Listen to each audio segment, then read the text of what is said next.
The county flood inspector stood knee-deep in water covering Lily Nguyen's 48 acres and declared it a total loss. Miss Nguyen, you need to file for disaster relief and sell. This land is ruined. Lily said nothing. In her waterproof backpack was her uncle's notebook, wrapped in plastic. The pages inside dated from 1978 to 2019. The ink was faded but readable. 8 weeks earlier, the reading of the will took place in a law office in Yolo County on March 3, 2024, at 2:15 p.m. Attorney Richard Morrison read the relevant section. To my niece, Lily Nguyen, I leave the entirety of my property located at 1847, County Road 95, parcel number 052-180-022, consisting of 48 acres, the farmhouse thereon, and all contents within. Lily sat with her hands folded. 22 years old, 2 years out of college with a biology degree and $17,000 in student debt. Her uncle Tao had died of a heart attack in February. No wife, no children, just Lily, who'd spent summers on his farm as a kid, pulling weeds and learning to identify rice varieties by touch. The other relatives, 3 cousins from Sacramento, sat stiff-backed and angry. They'd expected the land to be sold, the proceeds divided. Instead, Uncle Tao had left it all to the niece who used to sleep in his study and read his farming books. After the reading, Morrison handed her a sealed envelope. He left this for you personally, said to open it at the property. She drove out that afternoon in her Honda Civic, which had 140,000 miles and a crack across the windshield. The farm was 2 hours north of Davis, in the Sacramento Valley where the land ran flat and wide. Uncle Tao had grown rice here for 43 years, 30 acres of it, rotating with 18 acres of cover crops and wetlands he maintained from migratory birds. The farmhouse was small, painted yellow once, now faded to cream. The fields beyond were stubbled from last season's harvest, waiting for spring flooding. This was how rice farming worked in California. Flood the fields, transplant the seedlings, let them grow in standing water through summer, drain and harvest in fall. Lily opened the envelope on the porch steps. Her uncle's handwriting, shaky near the end. Lily, if you're reading this, I'm gone. The cousins will be angry. Let them be. This land needs someone who understands it. In my study, bottom drawer of the oak desk, there's a lockbox. Combination is 0527, your birthday. Inside you'll find my notebooks and a letter from my father, your great-grandfather. He farmed rice in the Mekong Delta before the war. What he knew, I learned. What I learned, I've written down. The method is old. The extension agents think it's superstition. They're wrong. Pay attention to Notebook 3, pages 34 to 49. The valley is changing, drought, then flood, then drought again. You'll face water most people fear. Trust what I've taught you, even when others call it foolish. She found the lockbox exactly where he'd said. Inside, 7 notebooks with dates on the spines, a letter on thin paper covered in Vietnamese script she'd need her mother to translate, and a folded map of the property with sections marked in colored pencil. That night, she read Notebook 3 by lamplight. Pages 34 to 49 detailed something called deep water rice, varieties adapted to grow in flooding conditions that would kill conventional rice. Her uncle had been experimenting with seeds from Bangladesh, Vietnam, Thailand, varieties that could survive submersion, that elongated their stems to keep pace with rising water, that thrived in what others called disaster conditions. His notes were meticulous, planting dates, water depth measurements, yield comparisons. The deep water rice produced less per acre than conventional varieties in normal years, but in flood years, years when the levees broke or the rains came too heavy, it survived and produced while everything else drowned. The climate is shifting, he'd written. Feast and famine, flood and drought. The old varieties knew how to handle both. We've forgotten. The call came April 9th, 3 in the morning. The levee on the Sacramento River had breached at the Colusa County line. Water was spreading south and east. Lily woke to her phone vibrating, Morrison's name on the screen. Miss Nguyen, you need to evacuate. The flood warning covers your property. She dressed in the dark, grabbed the notebooks, and drove to high ground 2 miles away. By dawn she could see it. Brown water spreading across the valley, swallowing roads and fields. The farmhouse was on a slight rise and stayed dry. The fields disappeared under 4 feet of muddy water. Every farm in a 6-mile radius was hit. The Jensen's almond orchard, drowned. The Patterson family's tomato fields, destroyed. The big corporate rice operation run by Valley AgriCorp, their conventional rice seedlings, just transplanted, were underwater and dying. Lily's fields were bare soil, waiting for planting. She'd delayed on purpose, following her uncle's notes. Wait for the water to tell you what it will do. Then respond. The county inspector arrived April 12th. Gerald Simmons, 58 years old, 30 years with the Agricultural Commissioner's office. He wore waders and carried a clipboard in a plastic sleeve. You're the Nguyen girl who inherited Tao's place? Yes, sir. I'm sorry about your uncle. He was a good farmer. Simmons looked at the flooded fields. But this is a disaster. You'll need to file for emergency relief. Wait for the water to recede, then remediate the soil. If you're lucky, you can plant something next year. Honestly, I'd sell. I'm going to plant, Lily said. In this? He gestured at the water. Miss Nguyen, nothing survives this kind of flooding. She thought about Notebook 3, about seeds her uncle had collected over decades, about varieties that knew how to grow in the Mekong Delta when the monsoons came. I'd like to try, she said quietly. Simmons' expression was kind but pitying. It's your land. But I'll be back in 2 weeks to document the failure for the insurance claim. After he left, Lily returned to the farmhouse and opened Notebook 3 again. Don't argue with people who've forgotten what water can give, not just take. Show them. The seeds arrived April 15th in a package from the USDA's germplasm repository. Lily had filed the request using her uncle's research credentials. He'd been a cooperator with their conservation program since 1996. Inside, samples of 5 deep-water rice varieties with names she practiced pronouncing. Ariza sativa cultivars from Bangladeshi floodplains, Vietnamese river deltas, Thai wetlands. Her mother came to help plant. Lily Nguyen, 54 years old, had grown up on a rice farm in the Mekong Delta before her family fled in 1979. She translated the letter from Lily's great-grandfather while they worked. He says the water is both enemy and friend, Lon said, reading the thin paper.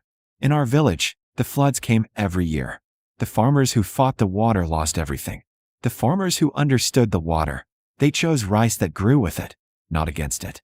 He says this knowledge is survival. They broadcast the seeds by hand across the flooded fields, an ancient method, walking in water up to their thighs, casting seeds in wide arcs. Modern rice farming used dry seeding or transplanted seedlings in controlled water depths. This was something older.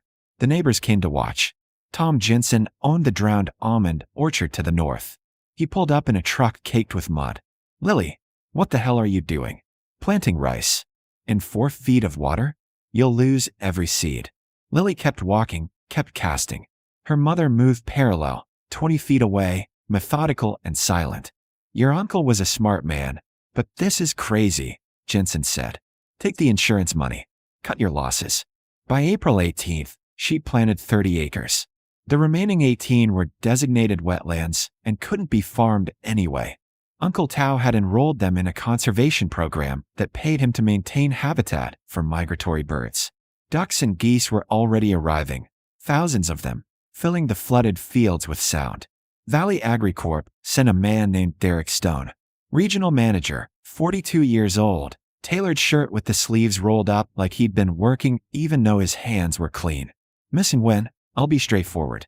We're consolidating operations in the valley. Your uncle refused to sell to us multiple times. Now that the land's flooded and you've lost this season's crop, we're prepared to make a fair offer.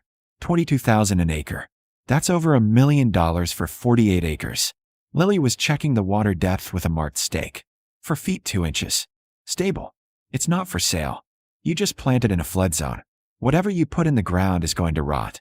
You're a smart girl, biology degree from Davis, right? You understand plant physiology. Rice can't survive this. Conventional rice can't, Lily said. Stone's smile was patronizing. There's no unconventional rice. There's just rice that grows in controlled paddies with managed water levels. This is a disaster, not a rice field. Thank you for the offer, Lily said. It's still not for sale. After he left, her mother brought tea to the porch. They sat in silence, watching the water shimmer in the late sun. Uncle Tao turned them down 7 times, Lily said. Your uncle understood what land means. Not money, legacy, continuity. Her mother paused. You know people will say you're foolish. I know. Your father thinks you should sell, pay off your loans, start fresh. Lily looked at her mother. What do you think? Lily Nguyen was quiet for a long moment. I think my father would recognize what you're doing. And I think Uncle Tao chose you for a reason. The seeds germinated in 6 days. Lily waited out on April 24th and found them. Tiny green shoots breaking the water's surface, hundreds of them, thousands. The deep water varieties were doing exactly what they'd evolved to do, sprouting underwater, sending shoots upward to find light. She took photos, documented everything in a field notebook following her uncle's format: date, water depth, germination rate, weather conditions. The county inspector returned May 1st. Gerald Simmons were the same waiters, carried the same clipboard. He stopped at the field's edge and stared. Those are plants. Yes, sir. Rice. That's not possible. The water's been at 4 feet for 3 weeks. Lily pulled up the data on her phone. Photos from planting day until now, growth progression, germination counts. It's a deep water variety. Ariza sativa from Bangladesh.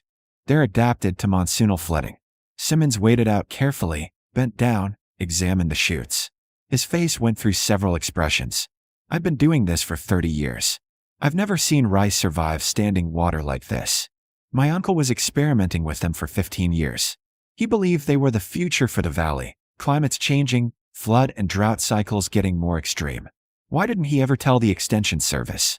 He tried. In 2008, 2012, and 2016. He gave presentations. They told him it wasn't viable, that California rice farming was already optimized. Simmons straightened slowly. I might have been at one of those presentations. Probably. He was quiet, looking at the green shoots spreading across the flooded field. What's your projected yield?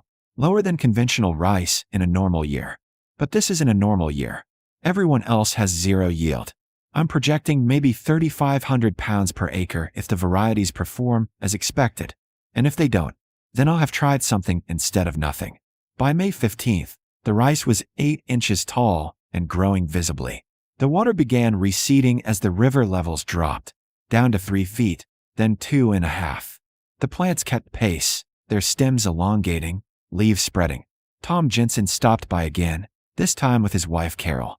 They walked the field's edge, looking at the healthy green rows where their almonds stood dead and drowned. How much did you pay for those seeds? Tom asked. The germplasm was free from the USDA repository. I'll save seed from this harvest for next year. Would you sell me some? After harvest. Lily looked at him, really looked. His face was tired, worried. The almond orchard represented 30 years of investment, and it was gone. I'll give you seed, she said. Teach you the method. No charge. Carol Jensen's eyes filled. Why would you do that? Because my uncle believed knowledge should be shared. And because we're neighbors. The monsoon came in June. Nobody expected it. A massive atmospheric river event. 3 days of torrential rain that dumped 8 inches on the Sacramento Valley. The Sacramento River swelled again. Roads flooded. Levees strained. Every farm that had survived the April flood and replanted was now underwater again. Valley Agricorp's fields, where they desperately transplanted conventional rice seedlings in late May, drowned completely. The Jensen's remaining vegetable plots washed out. Across the valley, farmers watched their second chance disappear under brown water. Lily's rice simply grew taller. She waited out on June 18th with her mother and measured the plants. 26 inches tall, stems thick and healthy, leaves vibrant green. The water was at 5 feet now, the deepest yet, and the rice had elongated to match it. A survival mechanism coded into the genetics over centuries of monsoonal adaptation. Gerald Simmons came back with a photographer from the Agricultural Commissioner's office. They documented everything: water depth, plant height, root structure. Simmons had stopped looking skeptical and started looking fascinated. Miss Nguyen, I need to ask you something. Would you be willing to present this at the Regional Farming Conference in August? The one in Sacramento. What would I present? Flood-adaptive rice cultivation. Climate resilience. Your uncle tried to tell us this was possible, and we didn't listen. Maybe they'll listen to you. Lily thought about her uncle's words. Don't argue with people who've forgotten. Show them. I'll present after harvest, she said, when I have yield data. By July, the water had receded to normal paddy levels. 8 to 12 inches. The rice stood 4 feet tall, heading out with grain clusters forming. Lily walked the fields every morning, checking for pests, disease, nutrient deficiencies. The plants were healthy. Derek Stone from Valley Agricorp returned on July 29th. He didn't make an offer this time. He asked a question. "How did you know this would work?" "I didn't," Lily said honestly.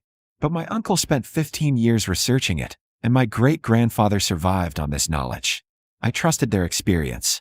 We lost 400 acres this year. Complete loss. Replanting cost us another 200,000, and we lost that too." He paused. "We should have listened to your uncle. It's not too late to start listening now." Stone nodded slowly. "After your harvest, I'd like to discuss a partnership.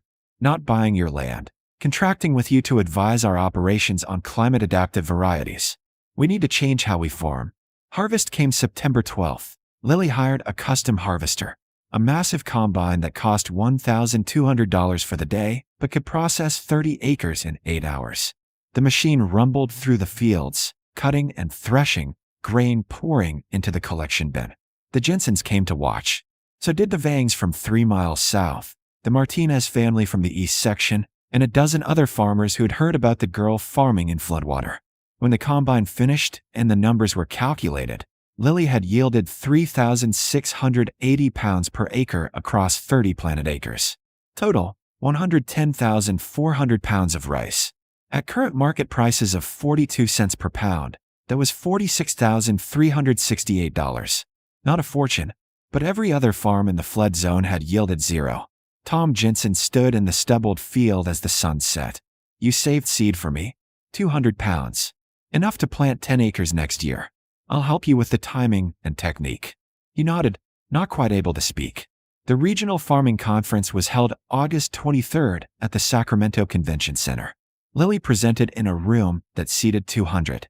It was full. She showed photos of the April flood, the planting, the June rains, the July growth, the September harvest. She shared her uncle's research, her great-grandfather's letter, the germplasm sources, the method. When she finished, the room was silent for 3 seconds. Then someone started clapping. Then everyone, Gerald Simmons, stood. "I want to formally apologize to Missing Nguyen and to her uncle's memory. Town Nguyen tried to share this knowledge with our office multiple times, and we dismissed it as unworkable. We were wrong." After the conference, 17 farmers requested seeds and consultations. The Extension Service asked Lily to co-author a bulletin on flood-adaptive rice cultivation. The USDA's Climate Adaptation Program offered her a grant to expand variety trials. Valley Agricorp hired her as a consultant at $8,000 per month. By October, she paid off her student loans and hired 2 part-time workers to help manage the farm. The November planting of a winter cover crop went smoothly. She enrolled in an online master's program in sustainable agriculture. And on November 3rd, she drove to the cemetery where Uncle Tao was buried. She brought the harvest data, printed and bound. She brought photos of the fields. She brought a small bag of seed saved from the harvest. "We did it," she said quietly, standing at the headstone. They listened this time. I made them listen. The wind moved through the grass. Geese called overhead, migrating south. That evening, Lily sat in her uncle's study, her study now, and opened a new notebook. She dated the first page, November 3rd, 2024. Then she began writing, the way her uncle had, the way her great-grandfather had before him. Year 1 harvest complete. 30 acres deep water rice. Average yield 3,680 pounds per acre. Total flooding, April 9th to May 20th, June 16th to July 8th. Maximum water depth, 5 feet 2 inches. Varieties, Bangladesh, 7, Mekong Deep, Thai floating rice strains 2 and 5. All performed well. Seed saved, 847 pounds for distribution to local farmers. She paused, then added, Uncle Tao was right. The water is not the enemy. Fear of change is the enemy. This land remembers what we forget. I'll keep remembering. I'll keep teaching. That's what legacy means. Outside, the fields stretched dark and quiet under stars. Come spring, the water would return, flood or managed irrigation, the cycle continuing. And Lily would be ready, seeds in hand, knowledge passed down through generations, proving that the old ways and new challenges could meet and make something both farms could survive on and people could learn from. Her phone buzzed. Tom Jensen, prep my 10 acres today. Ready for spring planting. Thank you. Lily smiled and returned to her notebook, writing down everything, preserving the knowledge for whoever came next.